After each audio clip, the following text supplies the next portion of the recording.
Big boss season 8 house నుండి నిన్న ఈవినింగే Yashmi Gowda eliminate అయి బయటికి వచ్చింది.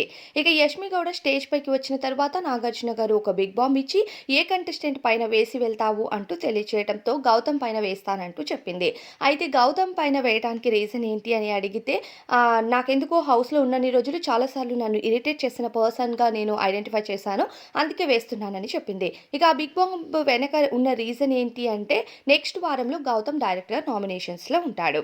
ఇక యష్మి గౌడ నిన్న ఈవినింగ్ ఎలిమినేట్ అయ్యి ఈరోజు మార్నింగే తను బిగ్ బాస్ బాజీ ఇంటర్వ్యూని కూడా పూర్తి చేసుకుంది. ఇక అర్జున్ యష్మి గౌడను ఇంటర్వ్యూలో నిఖిల్ కోసం ప్రశ్నించడం మొదలుపెట్టాడు. నిఖిల్ వచ్చి నిన్ను కౌగిలించుకున్నప్పుడు కానీ, నిఖిల్ నీతో ప్రేమగా మాట్లాడినప్పుడు కానీ నీ ఎక్స్‌ప్రెషన్స్ అన్నవి చాలా ఎలా అంటే డీప్ లవ్‌లో ఉన్న వాళ్ళలాగా వెళ్ళిపోతాయి అంటూ వీడియోని ప్లే చేసి మరి చూపించారట. అయితే మరి యష్మి ఆ ఫీలింగ్‌కి నాకు వాడంటే నిజంగానే ఇష్టం ఉండేది. కానీ అది మొన్న నామినేషన్స్‌తో నాకు క్లియర్ అయింది. అలానే తన లవ్ స్టోరీతో క్లియర్ అయింది అంటూ యష్మి గౌడ రివర్స్ ఆన్సర్ చెప్పడం మొదలుపెట్టింది. అయితే యష్మి ఎంతో కొంత నిఖిల్‌ని ఇష్టపడిందని క్లారిటీ అందరికీ వచ్చేస్తుంది. మరి దీనిపై అభిప్రాయం కామెంట్స్‌లో చెప్పండి.